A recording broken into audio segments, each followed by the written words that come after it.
A live look right now over Capitol Hill on this Friday morning, where the president's latest trade and security plans are fueling debate on the Hill.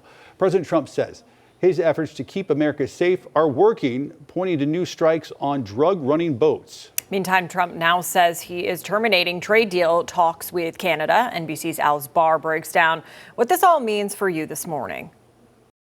President Trump overnight calling off all trade negotiations with Canada over this Government of Ontario ad featuring former President Reagan saying high tariffs lead to retaliation and fierce trade wars. Then the worst happens. Markets shrink and collapse, businesses and industries shut down, and millions of people lose their jobs. The president citing a statement from the Ronald Reagan Presidential Foundation and Institute accusing Ontario of using selective audio and video that misrepresents the 1987 address without asking permission to use and edit the remarks, noting the foundation is reviewing legal options. President Trump accusing Ontario of interfering with a looming Supreme Court case on the legality of his tariffs that he called very important to national security and the economy.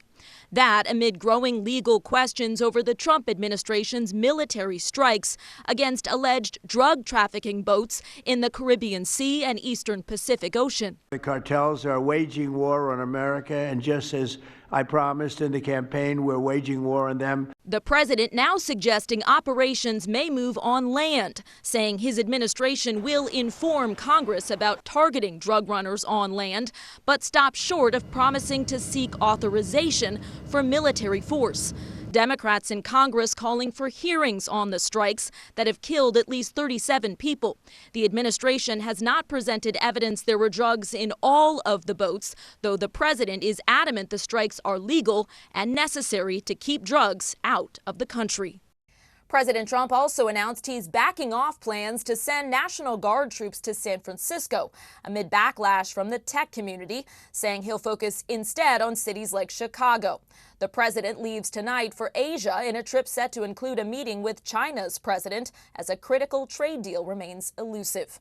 In Washington, Alice Barr, NBC News.